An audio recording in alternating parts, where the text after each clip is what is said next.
है राखी बेटा। जी आप आंटी। करते हैं और जो है इसको रिकॉर्ड कर लेते हैं, बाद में यूट्यूब पे अपलोड कर देंगे, ठीक है। जी ये बढ़िया रहे। रिकॉर्डिंग पूरी हो गई है दीदी। हाँ, तो ठीक है। आज खुशी के प्रतिभा परिचय कार्यक्रम में आप सभी का बहुत बहुत स्वागत है। आज फिर हम लोग मिलने जा रहे हैं हमारे विद्या परिवार से। राखी बिटिया का, वो तो मेरे लिए बिटिया ही है, और एक दूसरी बिटिया सावित्री जो इस कार्यक्रम का संचालन करेंगे। तो दोनों बेटियों का बहुत बहुत स्वागत है, दोनों बहुत प्रतिभाशाली हैं। तो सावित्री, आप आओ और कार्यक्रम का शुरुआत करो। और परिवार, बाबा जी के परिवार के स्वागत के बाद वंदना को मैं चला दूंगी।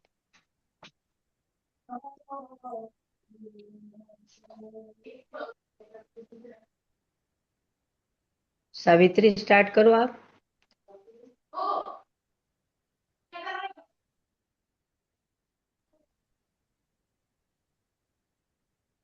हेलो।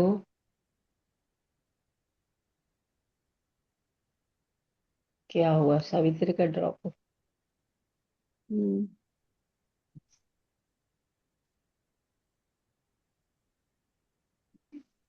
मुझे लगता है सावित्री का ड्रॉप हुआ है। तो मैं ही थोड़ा देर, जब तक वो ज्वाइन होती है, मैं इसको कार्यक्रम को आगे बढ़ाती हूँ कि बाबा जी, परम पूज्य बाबा जी और परम वंदनीय माता जी का स्मरण करते हुए आज इस कार्यक्रम को हम प्रारंभ करते हैं। और जैसा कि हमारी परंपरा है कि हम किसी भी कार्यक्रम को बाबा जी की वंदना के साथ शुरू करते हैं, तो पूर्व हम लोग वंदना गीत के साथ जो है इस कार्यक्रम की शुरुआत करते हैं। मैं आप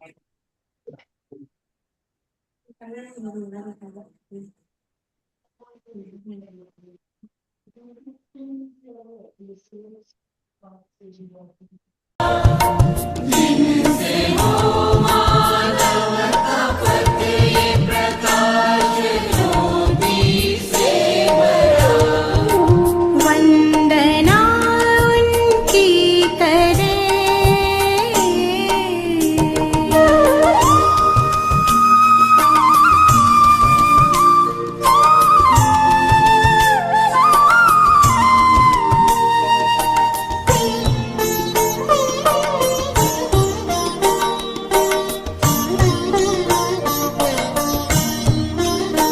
जिनसे दिशा हमको मिली नित मानवीय मार्ग की,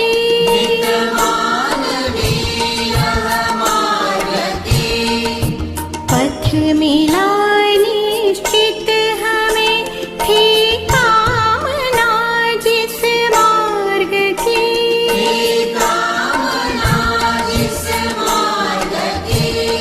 कृतज्ञता से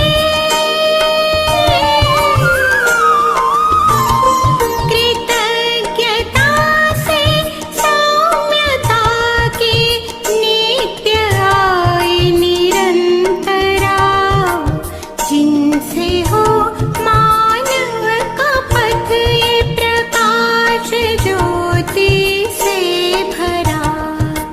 वंदना उनकी करें जिनसे सुशोभित है धरा, जिनसे हो मानव का पथ ये प्रकाश ज्योति से भरा। वंदना उनकी करें।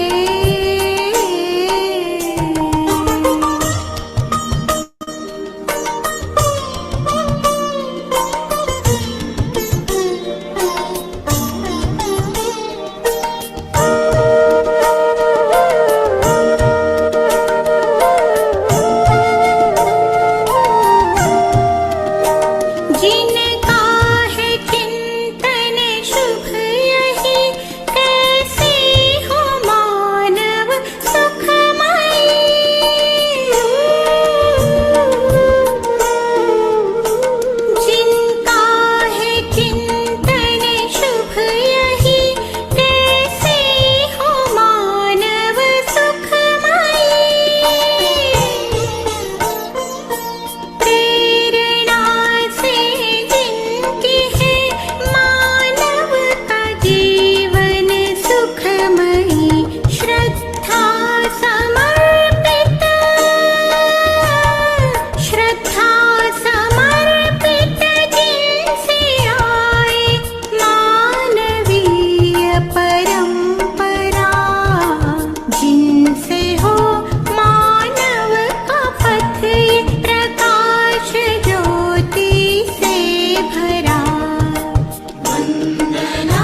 के सुख की कामना ले रहती जिनकी कल्पना, रहती जिनकी कल्पना, निकली जिनसे मानवीय पथ हेतु निश्चित योजना, हेतु निश्चित योजना, पूज्यता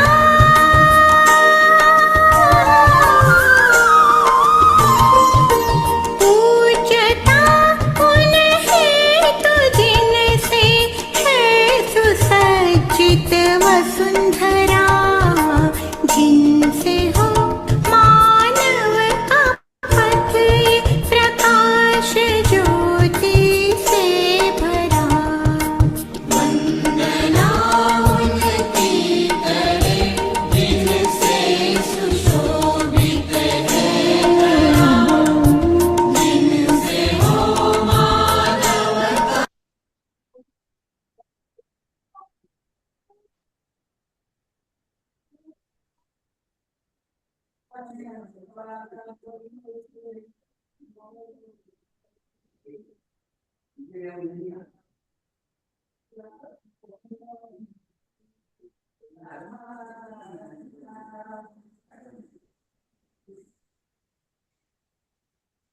एक बार आपका पुनः स्वागत है। वंदना गीत के साथ आज का कार्यक्रम प्रारंभ हो चुका है। आगे के कार्यक्रम के संचालन के लिए मैं सावित्री बिटिया को आमंत्रित करती हूँ कि वो आए और आज के कार्यक्रम का संचालन करें। सावित्री बेटा जी।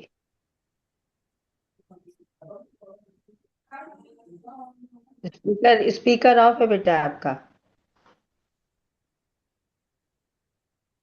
जी धन्यवाद दीदी।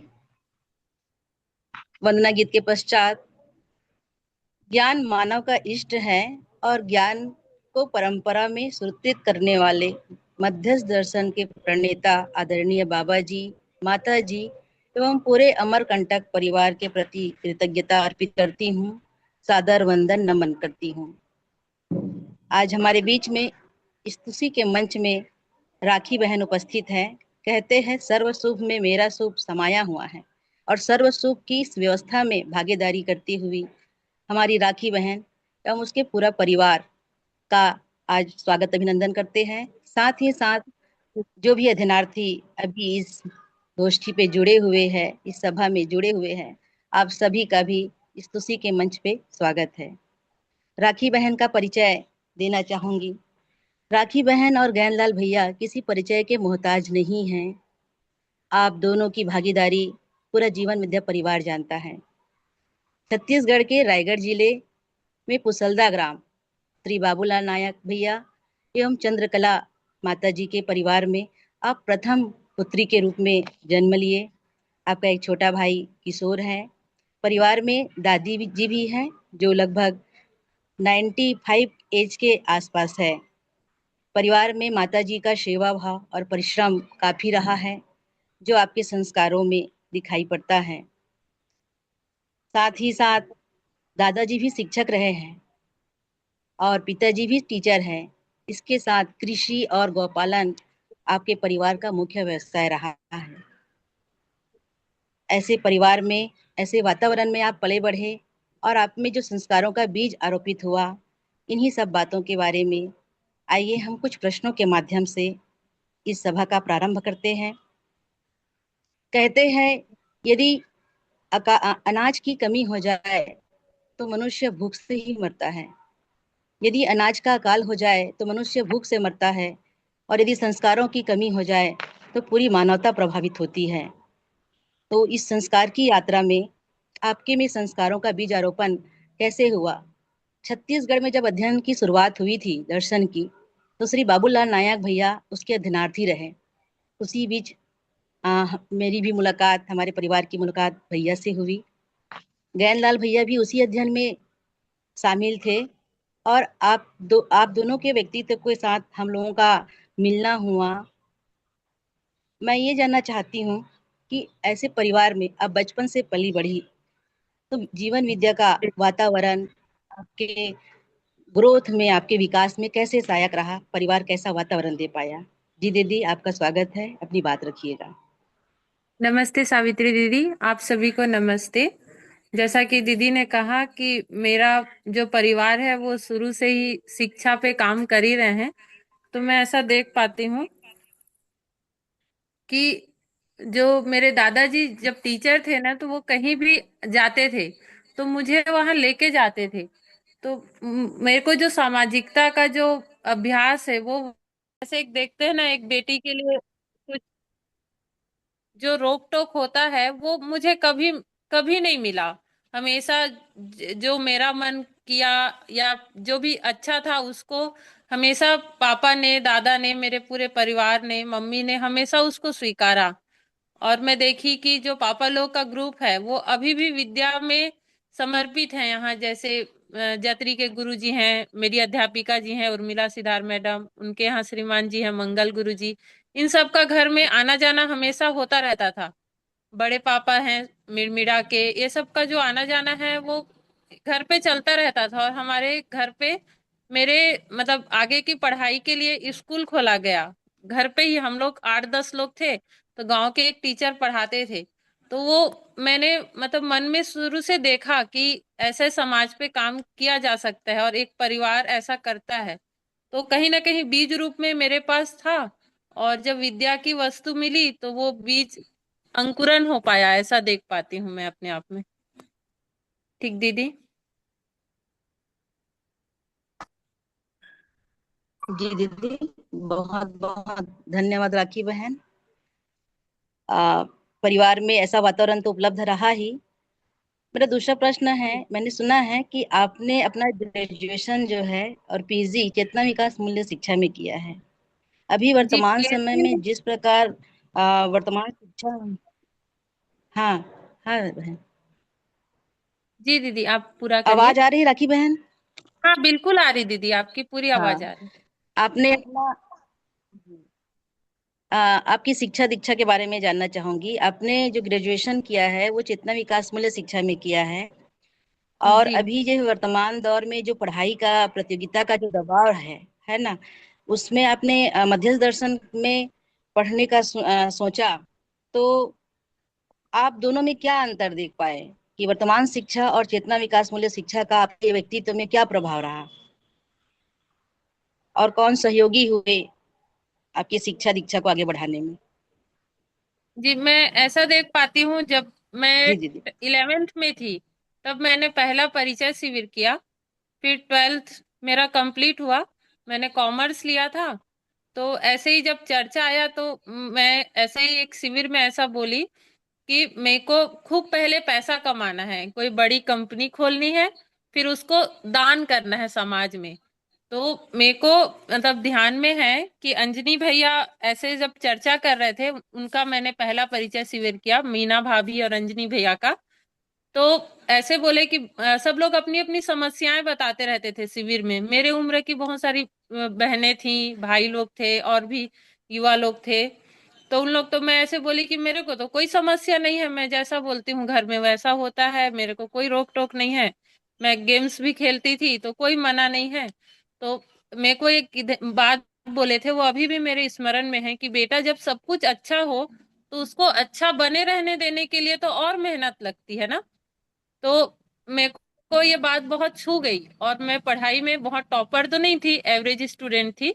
तो उस समय ये इंट्रोड्यूस हुआ। तो शुरू से एक थोड़ा था, मैं एकदम समर्पण तब था ऐसा तो नहीं बोल सकती, अब दिखता है वो, लेकिन कुछ अलग करना है, कुछ अच्छा करना है, ये मन में था। और पापा जी उसमें एमए किए। अनिल भैया हैं हमारे गांव के, अनिल जो छोटी में रहते हैं, लोकेश्वरी भाभी, अनिल भैया। तो जब अनिल भैया वो भी एमए किए, तो मुझे भी बीए करने का मन किया। तो वो और पापा एमए कर रहे थे और मैं बीए कर रही थी। पाठक आंटी हैं, सुनीता पाठक आंटी, पाठक अंकल, बहनें, मैं उनके घर में रहती थी। जब हम लोग पहली बार गए तो पापा बोले हॉस्टल देखते हैं। तो आंटी एक चीज बोली, बोले भैया जब मैं बिटिया बोल रही हूँ तो बिटिया अपने घर में रहेगी, हॉस्टल में क्यों रहेगी।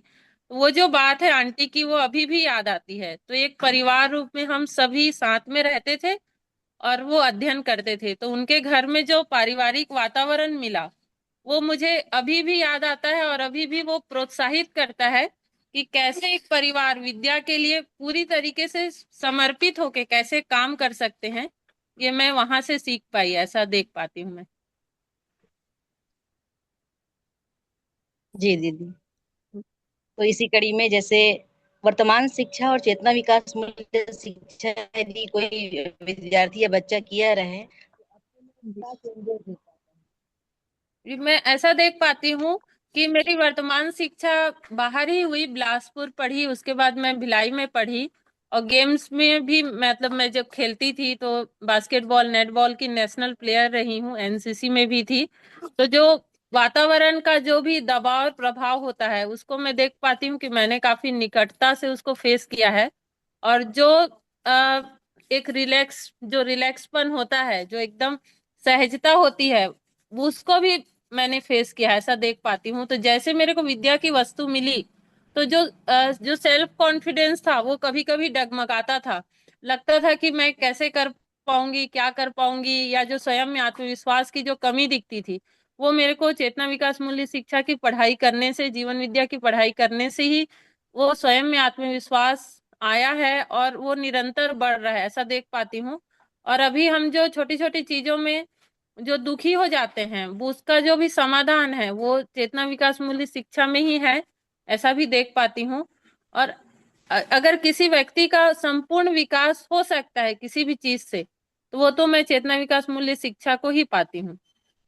बिल्कुल दीदी, ऐसा लगता है। और अभी भी जो मेरी फ्रेंड्स हैं उनसे बातें होती हैं तो वो जो भी चर्चा करते हैं तो वो मुझे हमेशा ये बोलते हैं कि आप एकदम रिलैक्स रहती हो, कैसे ये हो सकता है। तो मैं बोलती हूँ शिविर करते हैं, इसको अध्ययन करते हैं तो ऐसा किया जा सकता है।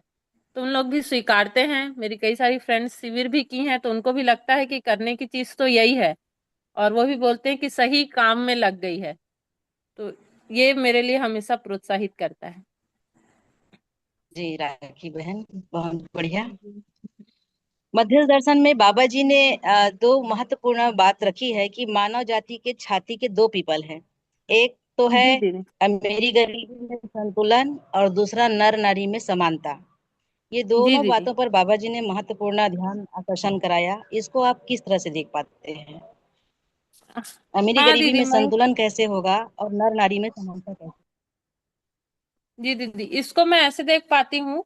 मैं गांव में काम करती हूँ, जहाँ मैं काम करती हूँ वो गांव है। वहाँ दोनों तबके के लोग रहते हैं, जिसको हम अभी बोलते हैं ना अमीर लोग, जो एकदम साधन संपन्न रहते हैं, और जो साधन विहीन रहते हैं, वो दोनों लोग रहते हैं। लेकिन मैं देख पाती हूँ कि दोनों में जो हम परिचय शिविर में एक मुद्दा बोलते हैं ना, साधन संपन्न दुखी दरिद्र, साधन विहीन दुखी दरिद्र, वो दोनों में मैं देख पाती हूँ कि हमारी अगर मानसिकता में अमीरी ना हो, मतलब मानसिकता में समृद्धि की भाव ना आए हम मन में, तो वो हमेशा कमी ही पड़ता है। तो मैं इसको ऐसा देख पाती हूँ कि भाव में समृद्धि का होना बहुत जरूरी है, न कि संसाधन में। और अभी तो इतने सारे प्रोजेक्ट चल ही रहे हैं गवर्नमेंट के और सब कुछ, कि हमको मतलब अगर हम हमारा जो आहार विहार व्यवहार है वो सही से हो, तो जो बेसिक जो नीड्स है, हमारी महत्वाकांक्षाएं हैं और सामान्य आकांक्षा, वो दोनों पूर्ति हो सकती है। लेकिन हमारे मानसिकता में समृद्धि का भाव नहीं है, तभी हम गरीब और जो दुखी होते हैं उसी आधार पे होते हैं। और बाबा जी की जो बातें हैं वो तो समृद्धि से लेके ही हैं। तो पहले हमको भाव में समृद्ध होना पड़ेगा, उसके बाद ही हमारे जो संसाधन है वो हमको दिखने लगेंगे कि हाँ, मेरे पास तो भौतिक संसाधन भी समृद्ध रूप में है। वो तब दिखेगा जब हम भाव से समृद्ध हो पाएंगे। और नर नारी में समानता की बात है तो बाबा जी मानवीय संविधान सूत्र व्याख्या पुस्तक में लिखे हैं, मानवत्व हर जागृत नर नारी सहज आचरण में से के लिए प्रमाणित होता है। मानवत्व हर नारी नर नारी का स्वत्व है। मानवत्व हर नर नारी में समानता का सूत्र है। मानवत्व ही समानता व श्रेष्ठता सहज आधार बिंदु है। तो कितनी बड़ी बात बाबा जी इसको लिख के गए कि इसको मैं ऐसे देख पाती हूँ कि नर नारी में जो समानता है वो वैचारिक रूप से ही आ सकता है, वो विचार रूप में ही हम समान हो पाएंगे। और क्योंकि अभी हम इसीलिए दुखी हो पाते हैं कि कोई भी पुरुष हमको विचार रूप में ही एक मानव के रूप में नहीं स्वीकार कर पाता, तभी हम दुखी हो पाते हैं, या मैं दुखी हो पाती हूँ, ये मैं देख पाती हूँ। तो हम विचार रूप में जब समान होंगे, विचार रूप में एक होंगे, तो ही नर नारी की जो असमानता का जो आप बोले ना, इतना बड़ा अभी आज की डेट में ये बहुत बड़ा मुद्दा है। तो ये वैचारिक रूप में ही जब हमारे में समानता, हमारे समाधान आएगा, तभी हम समान रह पाएंगे। और ये जीवन विद्या के अध्ययन से हमारे जितने भी हम लोग हैं, इसमें तो ये देख पाती हूँ कि अभी हम जितने भी इसके संपर्क में हैं, विद्या के संपर्क में, उन लोगों में ये वैचारिक समानता बहुत बढ़ती जा रही है। और निश्चित ही नर नारी में जो समानता है वो आगे हमको देखने को मिलेगा ही। ठीक दीदी। जी दीदी, बढ़िया।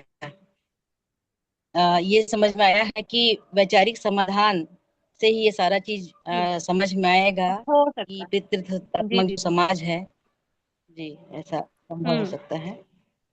जी दीदी, जी अब जी। भी विभिन्न आयामों में काम कर रहे हैं, जैसे क्षेत्र में, हाँ दीदी, हाँ दीदी। कृषि उत्पादन के क्षेत्र में भी काम कर रहे हैं। तो इन सारे आयामों में काम कर, स्कूल है, उसमें भी अपनी निःशुल्क भागीदारी दी है। तो उसका अनुभव आप साझा करेंगे। जी जी।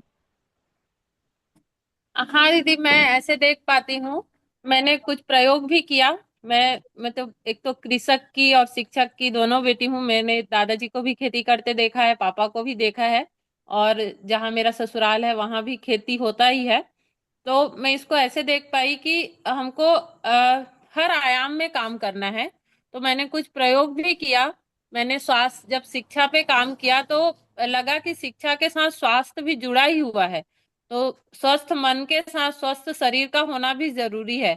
तो उसमें स्वास्थ्य के क्षेत्र में काम करने के लिए एक वहां पे एक हॉस्पिटल है, गुरुकुल बोल सेना बोल के, तो वहां पे मैं थोड़ा सीखने जाती थी आयुर्वेद को। कुछ सालों तक गई। फिर जो बेसिक बेसिक नॉलेज है, नाड़ी वाड़ी देखना, ये थोड़ा सीखी। उसके बाद हमने तय किया कि हर महीने के दूसरे दूसरे जो रविवार है उसको स्वास्थ्य कैंप, निशुल्क स्वास्थ्य कैंप के तौर पे चलाएंगे। तो वो हमने 3 साल 4 साल तक चलाया। फिर देखा कि उसका मुद्दा यही था कि जो शरीर स्वास्थ्य है उस वो पूर्ण हो जाए, तो व्यक्ति इसमें भी जुड़ेगा, विद्या में भी जुड़ेगा कि उनका मन कैसे स्वस्थ हो सकता है। हमारा शरीर और जीवन, तो जीवन के लिए भी काम करने पे लगेंगे। तो वो मैं देख पाई, वो जो मेरा जो भी पहल था, उससे जितनी मेरे को उपलब्धि होनी थी उसको हर हर कार्यक्रम की समीक्षा हम करते ही हैं। तो उसकी समीक्षा के तौर पे ये मैं देख पाई कि मेरा थकावट बस बढ़ रहा है। लोग सिर्फ रोग का इलाज करने आते हैं, और उसके बाद का कोई कार्यक्रम नहीं देख पाते हैं। तो उसको मैंने बंद किया। 4 5 साल सफल रूप से चला। काफी दूर दूर से लोग आते थे। तो वो वाले काम को बंद किया। लेकिन अभी भी स्वास्थ्य वाला जो भी कुछ लोग आते हैं, बैठते हैं, बातें करते हैं, चलती ही रहती है। और उत्पादन वाला भाग है, तो मेरे ससुर जी खेती करते हैं और एक सफल कृषक के तौर पे हमारे गांव में जाने जाते हैं। तो उनके माध्यम से मैं उनके साथ सीखने का और समझने का जो भी क्रम है खेती को, उसको बनाए रखती हूँ। और उनके निर्देशों को जो भी देते हैं उसको पालन करते हुए हम खेती कर पाते हैं, ये देखती हूँ। और श्रीमान जी का तो उसमें पूरा सहयोग रहता ही है। तो हम ससुर जी के निर्देश में कर पाते हैं खेती को, ऐसा देख पाती हूँ मैं। और बहुत अच्छा लगता है दीदी खेत में उतरने से, खेत में काम करने से। और सहयोगी दीदी लोग हैं गांव में, तो वो भी कर कर लेते हैं। और गाय दुहना, गाय का सेवा करना भी सीखा। बेटा जी का मन था कि हमको गाय रखना ही है, उसके नाना घर में गौशाला था, उसको देख के तो वो भी किया। लेकिन अभी शिविरों के लिए बाहर आना जाना होता है, तो वो काम अभी ससुर जी संभाल रहे हैं।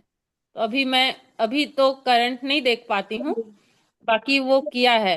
तो इससे अच्छा लगता है कि जो मेरी उपयोगिता है वो सिद्ध हो पाती है। तो जब मेरी उपयोगिता सिद्ध होती है तो मैं भी प्रसन्न हो पाती हूँ, ये भी दिखता है दीदी। और विद्यालय का जो आप प्रश्न पूछे, तो विद्यालय जाकर मुझे हमेशा खुशी मिलती है। और मैं 6 साल तक, शादी के बाद से ही 2018 तक कंटिन्यू हर दिन हर विद्यालय का जो भी अवकाश था उसमें ही छुट्टी लेती थी, बाकी हर दिन मैं विद्यालय जाती थी। उसके बाद 2018 में हमने संस्थान का निर्माण किया, जो थोड़ा बस्ती से थोड़ा दूर था, रोड के पास। तो वहाँ लोग आते जाते रहते हैं, तो उनके सेवा के लिए रुकना पड़ता है उनको अटेंड करने के लिए।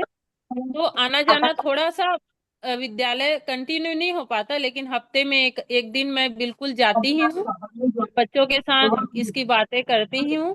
और खुशी मिलती है दीदी, और उससे मेरे को दिखता है कि मेरा अध्ययन कहाँ छूट रहा है, मेरे अध्ययन में और क्या कमी है। जब मैं बच्चों के साथ व्यक्त होती हूँ, वहाँ लोगों के साथ व्यक्त होती हूँ, तो देख पाती हूँ कि कहाँ कहाँ मेरे को अपने में और।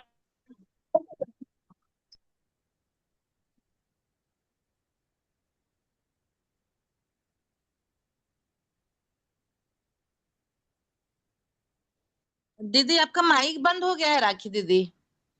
अच्छा, कब से बंद है? मैं कंटिन्यू बोल ही पूरा रही थी। मतलब 15 सेकंड पहले से। अच्छा, हाँ तो आप बोले का वीडियो कि चालू है दीदी, इसको थोड़ा सा हफ्ते बंद। में एक दिन विद्यालय जाती हूँ, है ना, हाँ। और अच्छा हम्म। लगता है वहां से। जी दीदी, अभी जस्ट तो हुआ वही ही है था। हाँ, विद्यालय जाने के बाद ही बहुत मतलब अपना का जो अध्ययन है वो भी दिखता है, कहाँ छूट रहा है, कहाँ और अध्ययन की जरूरत है, क्योंकि हम बच्चों के साथ व्यक्त होते हैं। बच्चों के बहुत सारे क्वेश्चंस आते हैं, और क्योंकि उस विद्यालय में जी स्वयं अपने समस्त विद्वानों के साथ आए हुए थे, तो उसकी एक अलग महिमा है। जिस कक्ष में बाबा जी रहे हैं, वहाँ पढ़ाने का अवसर मिलता है, वैसे बच्चों के साथ मिलने का अवसर मिलता है। तो उसको तो मैं बहुत अपने आप को गौरवान्वित महसूस करती हूँ कि मैं उस अभियान की हिस्सा हूँ और उस स्कूल की हिस्सा हूँ, और वहाँ मुझे समय देने का एक अवसर मिलता है, इसके लिए मुझे बहुत खुशी होती है। और विद्यालय के साथ साथ मेरा भी अध्ययन पुष्ट हो पाता है।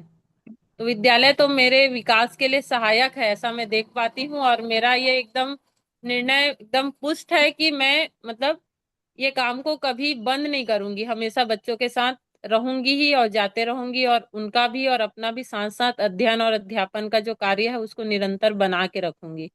ऐसा मैं देख पाती हूँ दीदी, और आप लोग सब तो साथ हैं ही, तो आप सबके साथ से वो प्रेरणा हमेशा बनी ही रहती है। जी दीदी।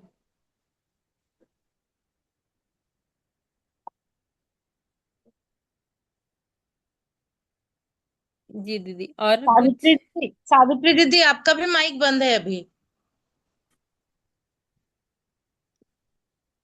गौरी दीदी, आप कुछ पूछिए, और जुड़े हुए कुछ लोग हैं वो भी कुछ ऐसा बताना पूछना चाहते हैं तो।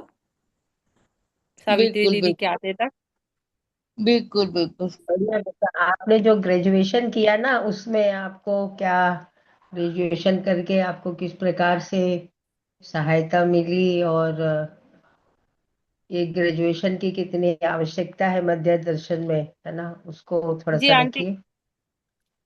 मैं तो इसको ऐसा देख पाती हूँ कि जो आपका जो साथ है, आप लोग का सबका साथ, बहनों का, अंकल का, आपका, तो वो जो परिवार में एक रहना हुआ, वो मेरे लिए बहुत एक दृष्टि जो एक बनाने का कार्यक्रम होता है ना, वो मेरे में जो दृष्टि का एक विस्तार होता है, वो मैं देख पाई कि हम कैसे दो तीन कमरों में ही एक समृद्धि के रूप में आपका जो भाव था वो हमेशा देख पाते हैं। तो वो रहे, तो वो दृष्टि का मेरे में एक क्या बोलना चाहिए, विकास हो पाया, ये मैं देख पाई। और ग्रेजुएशन में जब हम मैं तो अकेली स्टूडेंट थी तब, मैं ये देख पाती थी कि बाकी बच्चों के जो भी क्लास रहता था, और चेतना विकास का जो क्लास रहता था, और उसमें आप जब क्लास लेने जाते थे, अंकल जब क्लास लेने जाते थे, तो कितने सहजता से सब लोग हम लोग बैठते थे और उसको कर पाते थे। ये बहुत अच्छा लगता था, और खुशहाली पूर्ण वातावरण में वो संपन्न होता था। और जो जिस विधि से आप लोग इस क्लास को लेते थे, परिवार विधि से, जितने भी हम अध्ययनार्थी थे सब आपके घर में रहते थे, वो बहुत सहायक लगा कि एक प्रबोधक जो है वो कैसे जीता है, ये भी एक अध्ययन के लिए सहायक है। अध्ययन में जो भी प्रबोधक है वो अपने पारिवारिक वातावरण में अध्ययन करने वाले लोगों को रखते हैं, और वो ज्यादा मेरे को बहुत छुआ है। और उसका जो भी मेरे मन में जो उसका एक परिकल्पना बना है, वो हमेशा के लिए बन पाया, ऐसा मैं देख पाई। तो ये तो बहुत अच्छा है और सभी बच्चों के लिए फिर से शुरू होना चाहिए, ऐसा भी दिखता है आंटी। बढ़िया बेटा। बहुत बढ़िया बेटू। जो दीदी ने कहा ना वो तो दिखता ही है, दीदी के यहाँ हम लोगों का भी रहना हुआ तो आचरण ही प्रमाण है, वो समझ में आता। राखी बेटा, जी जैसे आपने परंपरा की भी पढ़ाई की और जी फिर आंटी। मध्य दर्शन में आपने ग्रेजुएशन किया, तो दोनों की पढ़ाई में वो क्या बेसिक डिफरेंस आपको नजर आया? जी, उसमें कहीं ना कहीं एक दबाव रहता है कि मुझे मतलब कुछ साबित करना है, और हम जो सहज रूप में कर पाते हैं वैसा उसमें नहीं हो पाता। वो एक कंपटीशन का भाव रहता है, ऐसा मैं देख पाई। और दर्शन का भी मैं पेपर आया था, उसको भी लिखी थी। तो उसमें वो सहजता रहती है क्योंकि वो मेरी चीज होती है। तो जीवन, जब जीवन के बारे में पढ़ता है, जब अपने बारे में पढ़ता है, जब खुद के बारे में पढ़ता है, तो एक खुशहाली दिखता है उसमें। तो चेतना विकास मूल्य शिक्षा मेरे लिए, मेरे से रिलेटेड मेरी बात है। तो उसको मैं पढ़ के, लिख के, सुनकर, बोलकर सुखी और तृप्त महसूस करती हूँ। और बाकी जो चीजें हैं, जो भी है, वो हाँ। हमको जो इतिहास पढ़ाया जाता है वो मानवीय इतिहास तो है नहीं। जो भी चीजें हैं वो तो हमारे जीवन में काम नहीं आएगी, वो सिर्फ एक डिग्री है। तो उसमें वो खुशहाली नहीं लगता, हम एक दबाव पूर्वक प्रभाव में पढ़ पाते हैं, ऐसा देख पाती हूँ मैं। मतलब आपके बातों से लग रहा है कि मध्यस्थ दर्शन या चेतना विकास मूल्य शिक्षा का सिलेबस खुश होके करने वाली चीज है, क्योंकि मुझसे जुड़ी जी है, दीदी। मेरे जीने हाँ, से जुड़ी है। और जब परंपरा की मेरी शिक्षा बात, पढ़ के खुश होंगे कि नहीं होंगे गारंटी नहीं है कि नहीं नहीं? उससे, जी जी दीदी, और जब हम अपनी बात करते हैं तो हम खुशी रहते हैं। तो चेतना बहुत विकास बढ़िया, मूल्य शिक्षा मेरी बात है, मेरे जागृति की बात है। तो बहुत इसलिए इसको बढ़िया, पढ़ के, इसको सुनकर हम खुश होते हैं, तो ये देख पाती हूँ मैं। बहुत बढ़िया। मुझे लग रहा है सावित्री दीदी आ गई होगी, तो दीदी अपने अगले क्वेश्चन कर सकती है।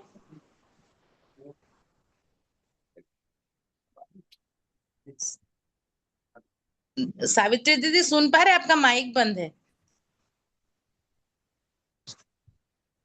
तो है दीदी, आ रहे हैं ना, अभी आ रहे हैं दीदी आवाज। हाँ दीदी, अब जी बढ़िया आ दीदी, रहा आ है। रहा है दीदी।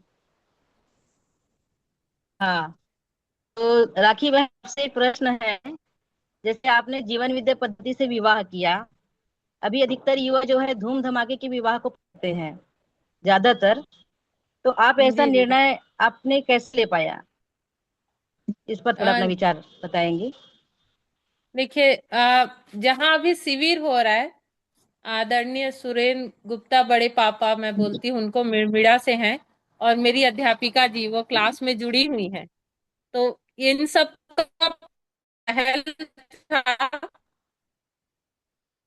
इन्होंने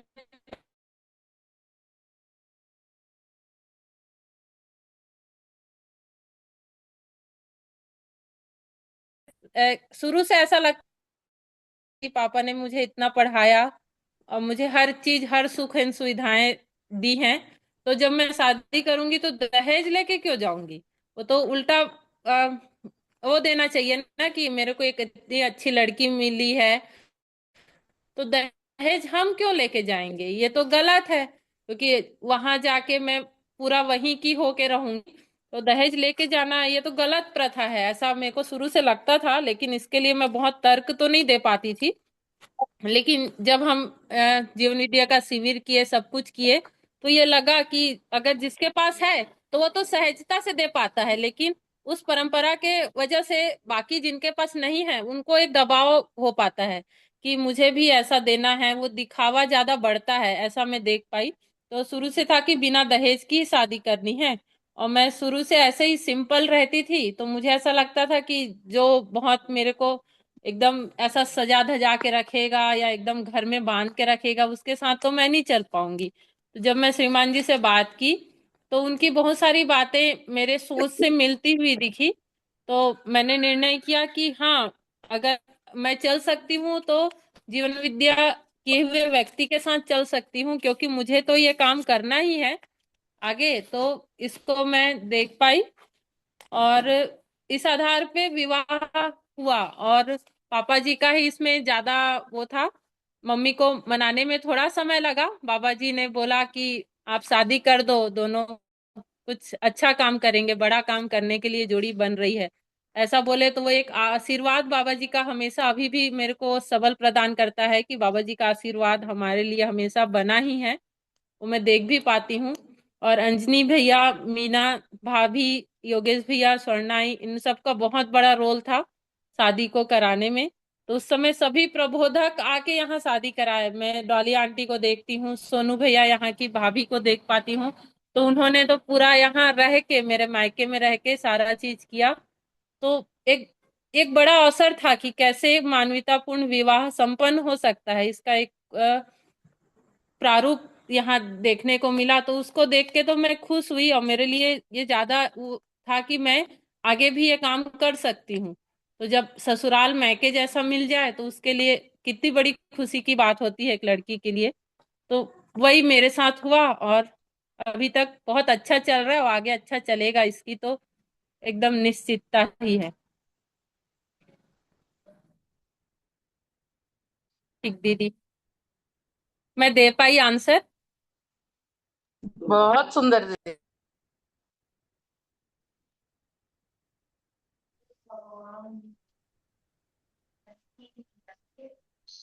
सावित्री, कोई क्वेश्चन आगे और रख रही है क्या?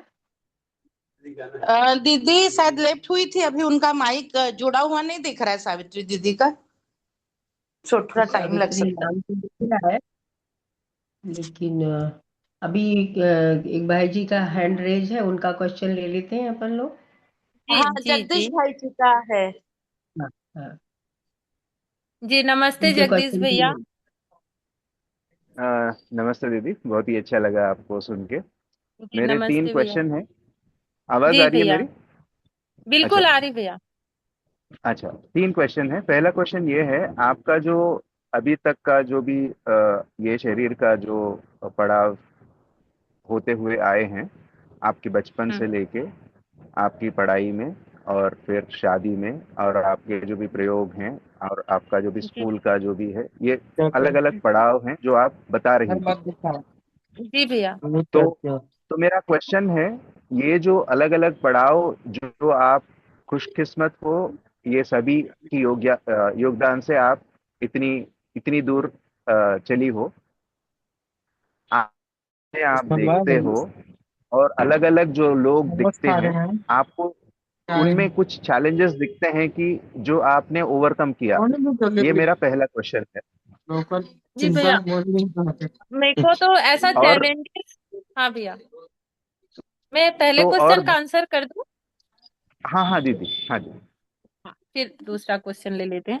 तो जो आप देखे ना, ओवरऑल जो अभी लोग दिखते हैं, तो उनमें वो क्या चैलेंजेस दिखते हैं, या मैंने वो चैलेंजेस को ओवरकम किया है। तो ऐसा मैं देख पाती हूँ कि मेरा शुरू से ही था, मैंने अपने शिविर के मूल्यांकन में ही बोला था कि मेरे को ऐसे कोई समस्या अभी तक तो नहीं हुई, और मेरे घर का वातावरण बहुत खुशहालीपूर्ण है और अभी भी है। तो मेरे को ऐसा पर्सनली तो बहुत चैलेंजेस फील नहीं करना पड़ा, ऐसा मैं देख पाती हूँ। लेकिन अब समाज में काम कर रही हूँ, बच्चों के साथ काम कर रही हूँ, तो मैं देख पाती हूँ, तो बच्चे तो एकदम शुद्ध दिखते हैं भैया।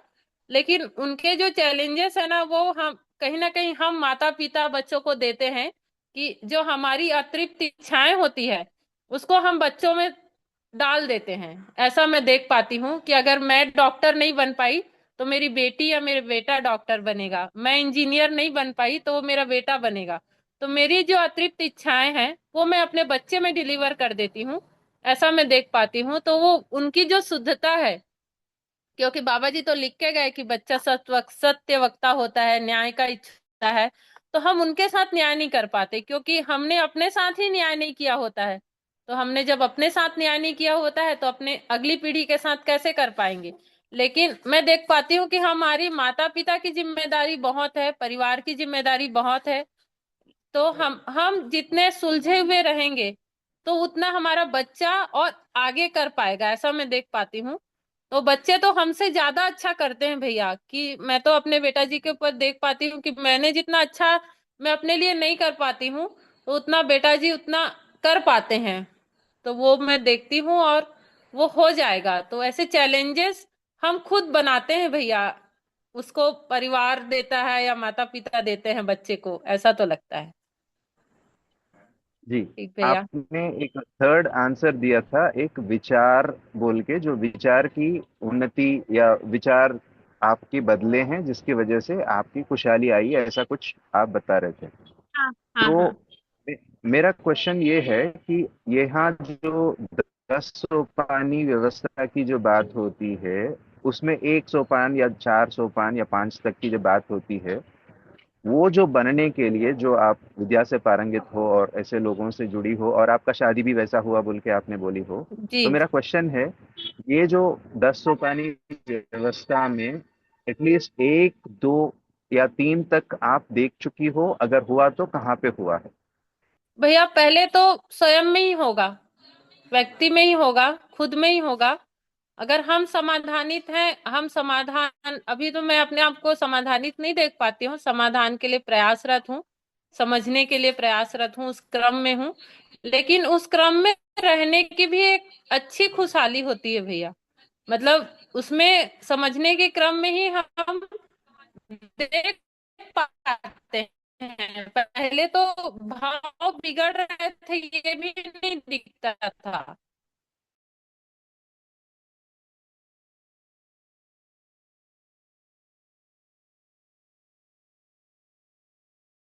भी साथ देता है भैया, क्योंकि अभी मैं देख पाती हूँ कि एक बहू के रूप में जो ससुराल में जो फेस करना पड़ता है, जो सुना है मैंने, तो वो तो मुझे नहीं पड़ता। मैं बिल्कुल, हम आधे से ज्यादा दिन बाहर ही रहते हैं और ये सब कर पाते हैं। तो जब हम किसी अच्छे काम में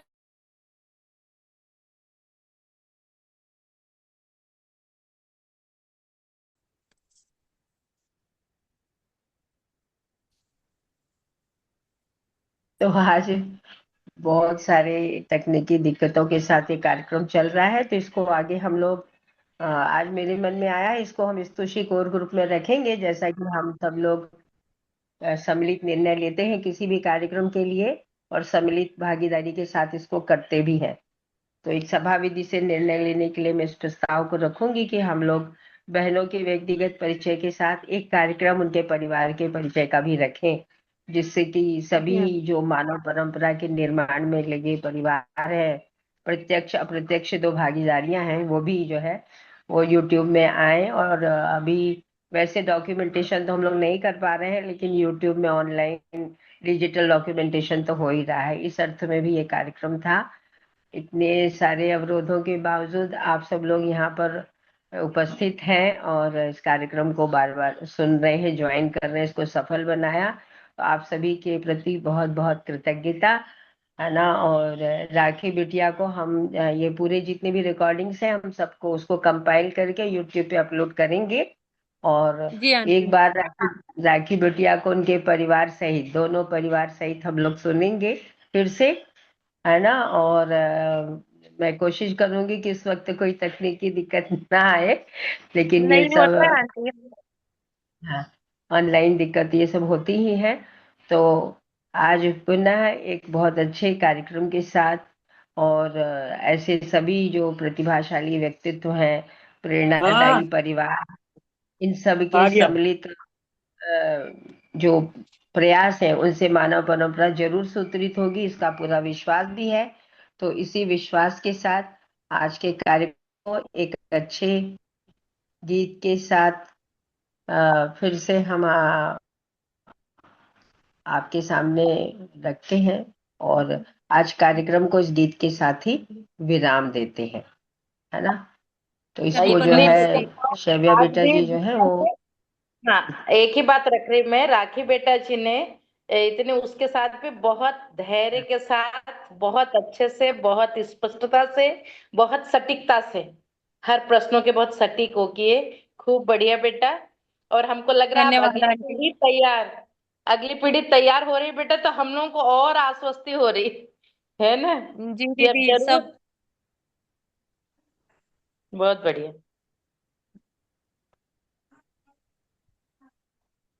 जी दीदी, गीत चलाने हैं ना। बस एक गीत हम लोग आपको इसको चलाते हैं, उसके साथ एंड।